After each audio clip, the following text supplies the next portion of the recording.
할렐루야.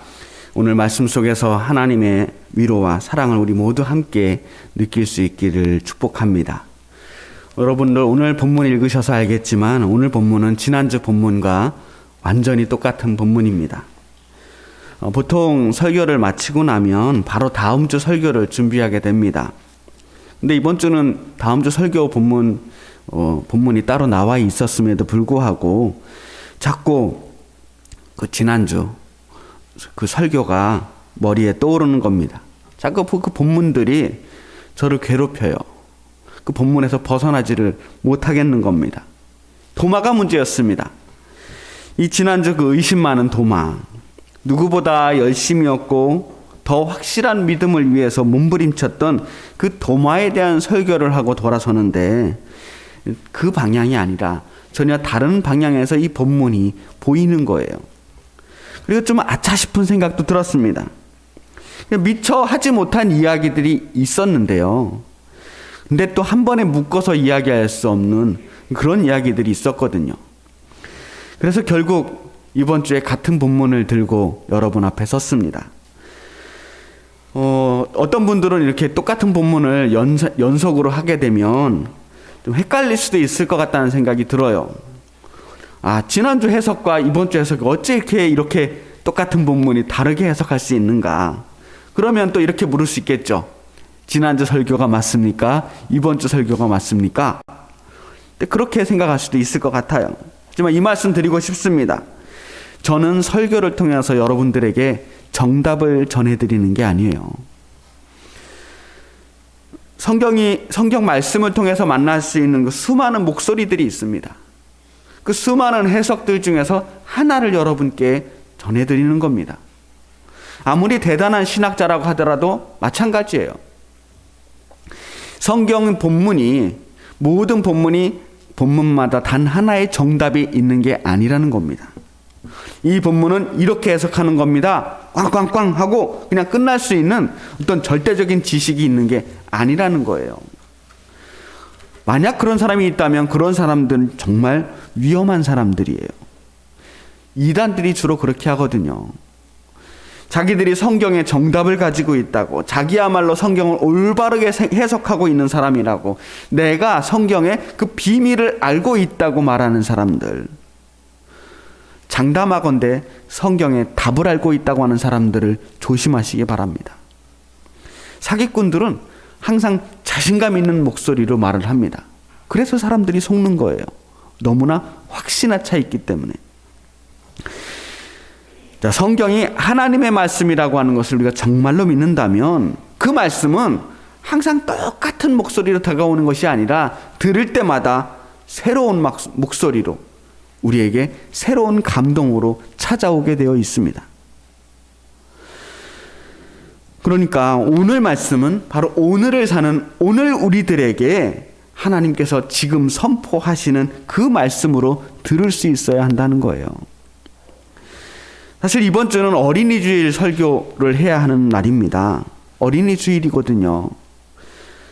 부득이 이번 주에 또다시 이 도마의 이야기를 들고 나와서 우리 몇 안 되는 어린이들에게 좀 미안한 마음도 있습니다.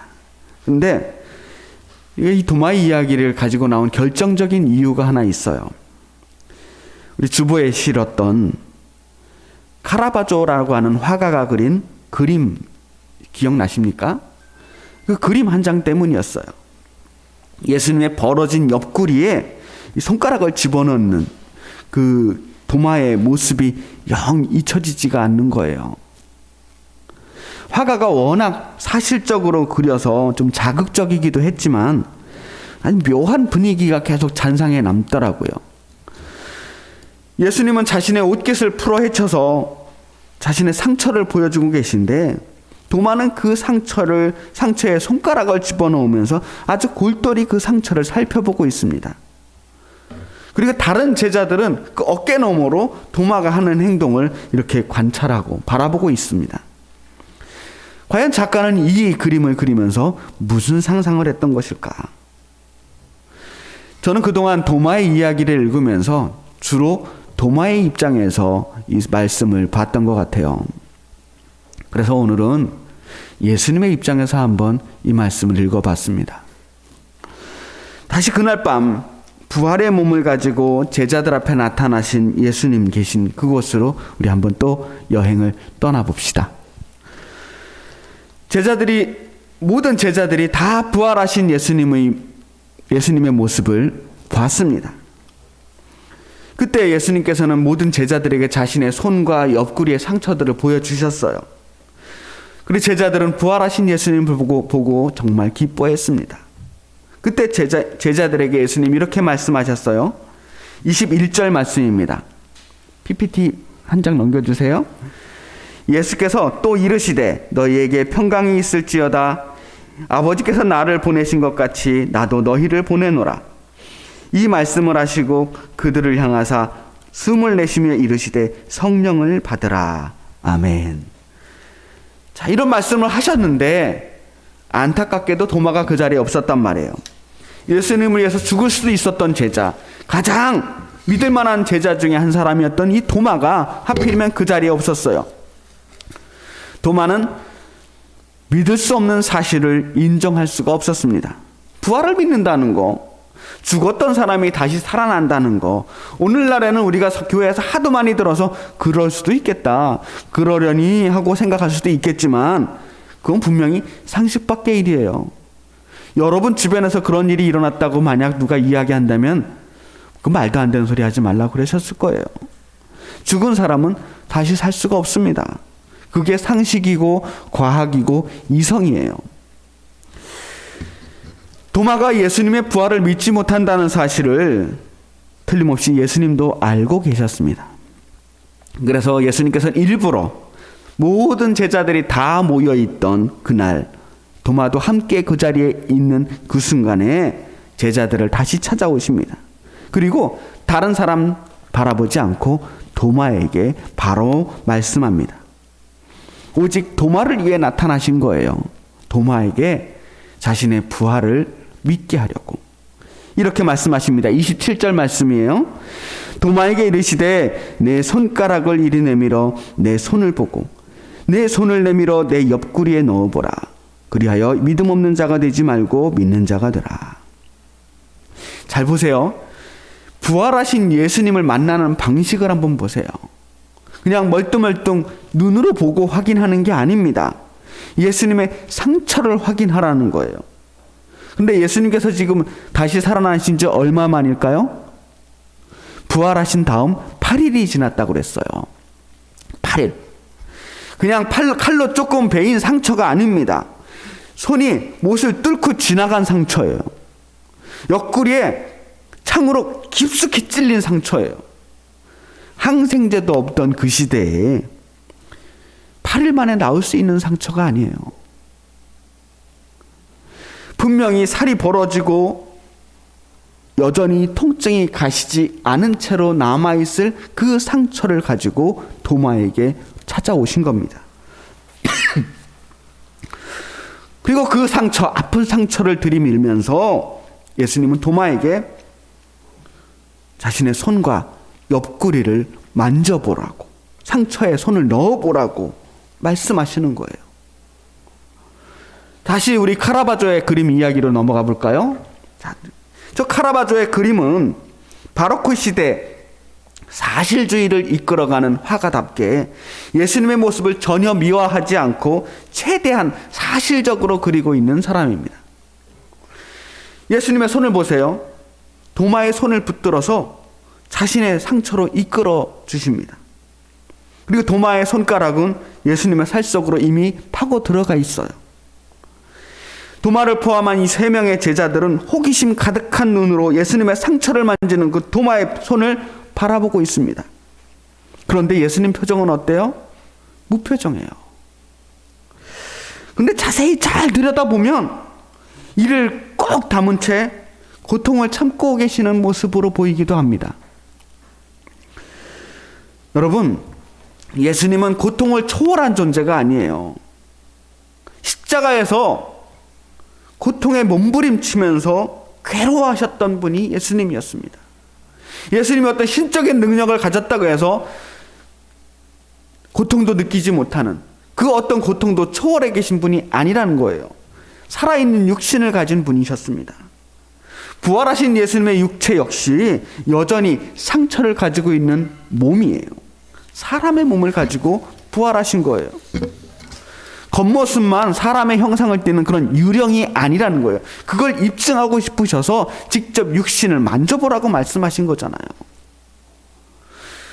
예수님께서 도마의 손을 붙들고 자신의 부활을 이끌기 위해서 직접 인도하시는 곳이 어디냐면 예수님의 상처입니다. 그냥 상처가 아물어서 생긴 흉터가 아니에요. 흉터와 상처는 다르잖아요. 아직도 아물지 않은 상처입니다. 그 상처에 손을 넣어보라고 말씀하셔요. 저는 이 장면을 생각하는 것만으로도 막 얼굴이 찌푸러져요. 그 고통이 얼마나 아팠을까.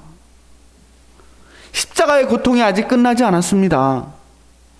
자신의 부활을 증명하기 위해서 예수님은 다시 그 상처를, 십자가의 상처를 뒤적거리게 하신다라는 이야기예요.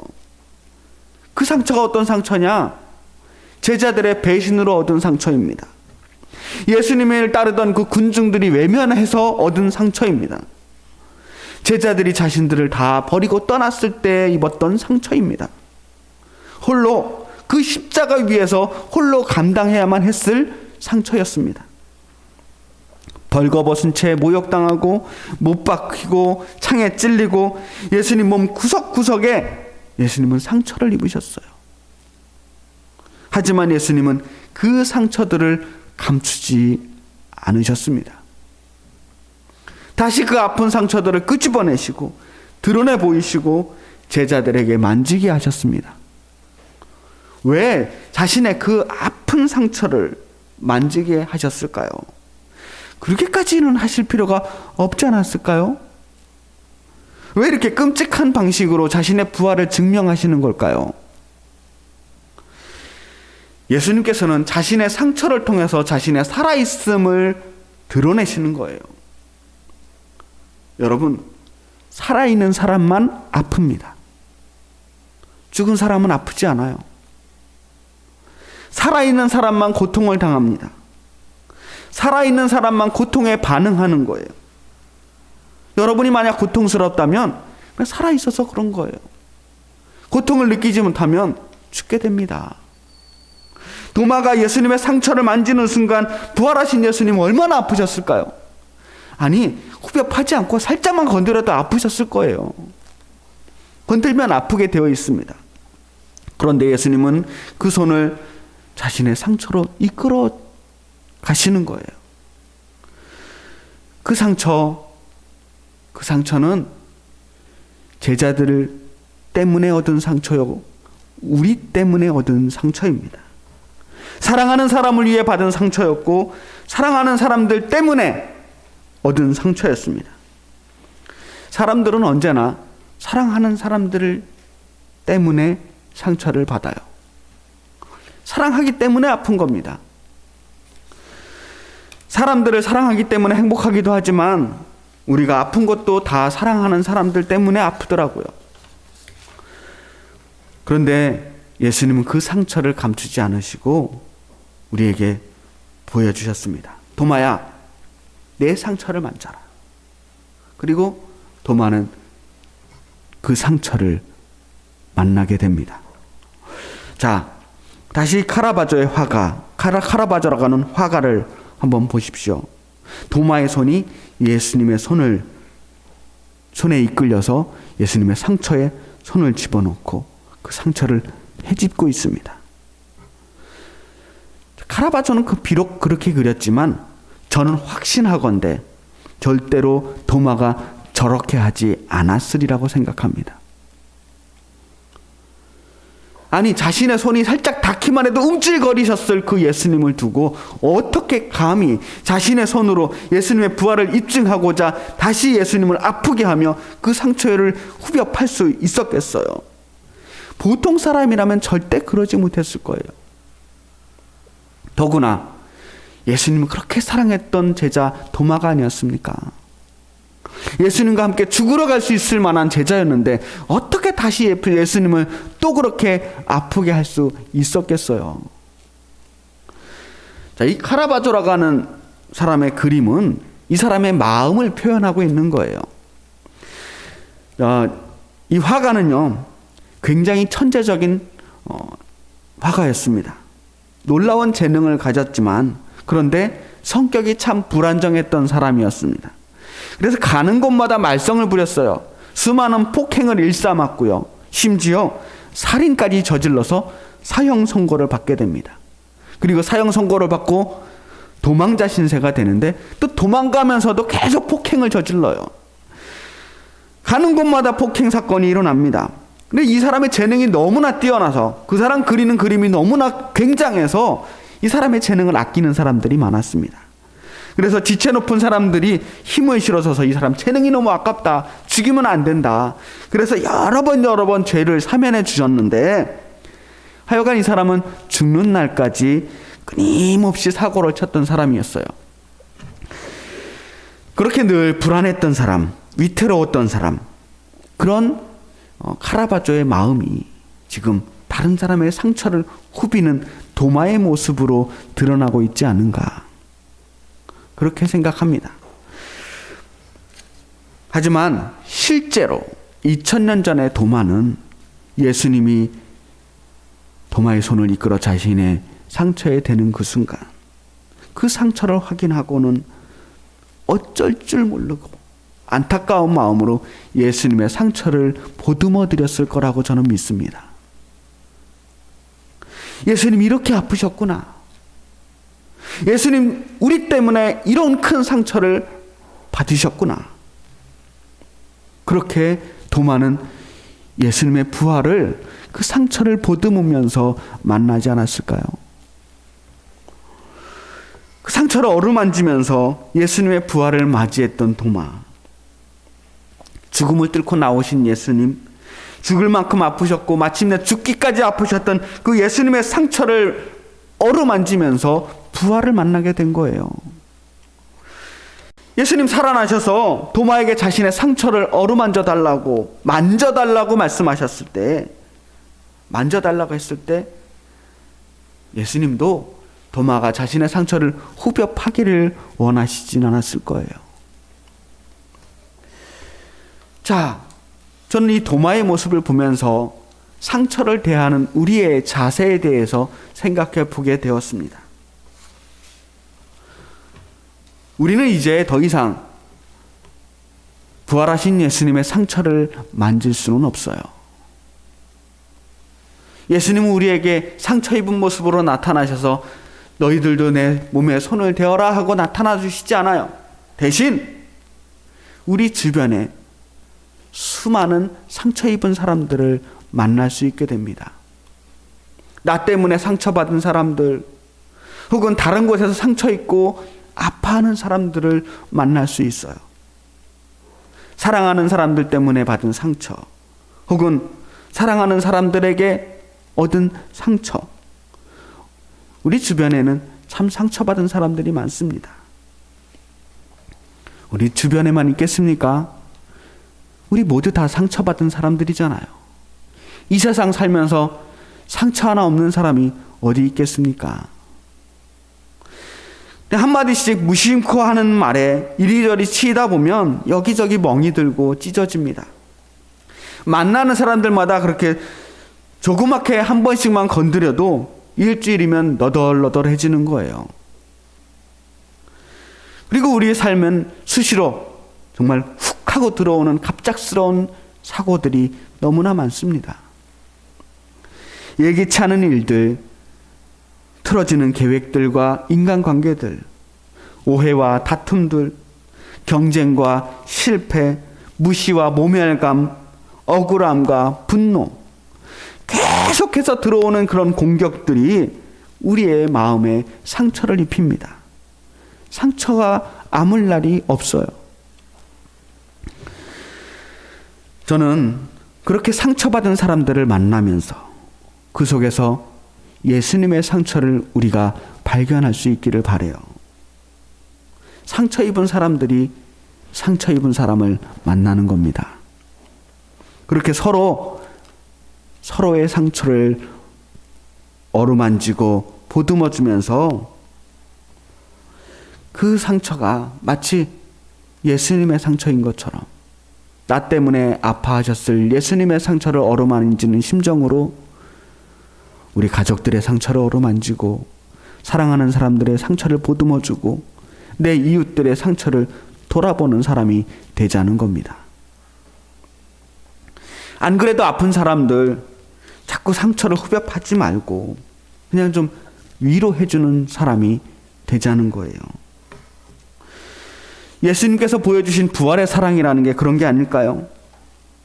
당신은 비록 온몸에 상처를 입고 너덜너덜 구멍난 모습으로 오셨지만 그럼에도 불구하고 지금 예수님을 잃고 상처받고 시리에 빠져있는 그 제자들을 위로하기 위하여 아직도 슬픔 속에 있는 도마를 찾아와서 제자들을 찾아와서 그들에게 부활의 기쁨과 믿음을 심어주기 위해서 또다시 자신의 상처를 드러내는 모습, 이것이 부활하신 예수님의 모습이 아니겠습니까? 차라리 내가 한 번 더 아프고 말지, 그런 마음으로 그 사랑하는 제자에게 자신의 상처를 내어주신 것이 아니겠어요? 그런 마음으로 우리가 서로의 상처를 대했으면 좋겠습니다. 여기저기 상처 입은 사람들이 신음하고 있습니다. 상처를 입으면요, 아주 작은 자극에도 고통스럽게 반응합니다. 평상시엔 아무렇지도 않았을 그러한 작은 자극들이 큰 고통으로 다가오게 돼요. 그래서 건드리는 게 조심스러워요. 오늘날 이 사회가 정말 예민하지 않습니까?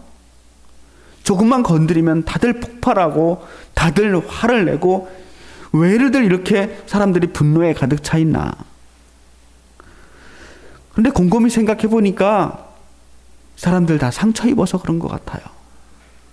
오랜 코로나로도 상처 입고 관계가 단절되고 외로워지고 힘들어지면서 온몸이 다 상처인 거예요. 그러니까 조금만 건드려도 많이 아픈 겁니다. 예민해진 거예요. 너나 할 것 없이 너무 다 연약해졌어요. 어린아이와 같은 예민하고 연약한 존재가 되어버린 겁니다. 오늘 어린이 주일이라고요. 어린이 주일에 우리는 막 돌봐야 할 어린이도 없고 딱히 행사도 없고, 근데 어린이 주일이요, 어린이들 신나게 뛰어놀라고 만든 어린이 주일이 아니에요. 누구든지 어린아이와 같이 되지 아니하면 결단코 천국에 갈 수 없다라고 하는 사실을 우리가 확인하고 어린아이처럼 되려고 노력하는 주일이 어린이 주일입니다. 하나님 보시기에는요, 우리가 다 나이를 아무리 먹어도 다 연약한 어린아이와 같은 존재라는 사실입니다. 자기가 되게 어른인 줄 알지만, 이제는 세상 물정 다 알고 엄청 어른인 것 같지만, 사실 하나님께서 보시면 다 유치하고 연약하고 자기밖에 모르는 정말 어린아이와 같은 존재라는 거예요. 그걸 인정해야 합니다. 그걸 인정하면 내가 하나님의 돌봄이 필요한 존재라는 사실을 알게 됩니다. 지금 우리는 돌봄이 필요하고 위로가 필요하고 격려가 필요해요. 상처받았거든요. 교회는 상처를 드러내고 공격하고 잘잘못을 따지는 곳이 되어서는 안 됩니다. 이 세상에도 마찬가지예요. 교회가 세상을 보듬어줘야 합니다. 이 상처 입은 세상을 보듬어줘야 해요. 어루만져줘야 합니다. 교회가 이 세상을 포근하게 안아주는 곳이 되어야 합니다. 너희들 이렇게 하면 안 된다고, 너희들 이러면 죄인이라고 정죄하는 것이 아니라, 미워하고 반대하고 손가락질하는 것이 아니라, 얼마나 힘드냐고, 얼마나 아프냐고 안아줄 수 있는 곳이 교회가 되어야 합니다. 여기 앉아 계신 우리 사랑하는 성도 여러분, 제가 여러분의 사정을 세세하게 하나하나 다 알 수는 없지만 그래도 느낄 수 있습니다. 여러분들 역시 그런저런 상처들을 품고 이 자리에 앉아 계시다는 사실을 저는 느낄 수 있어요. 마음 같으면 그냥 한 사람 한 사람 전부 꼭 안아주고 등 두드려 드리고 싶은 마음입니다. 그게 진짜 제 마음이에요. 그동안 얼마나 고생이 많으셨습니까? 얼마나 아프셨습니까? 얼마나 힘드셨습니까?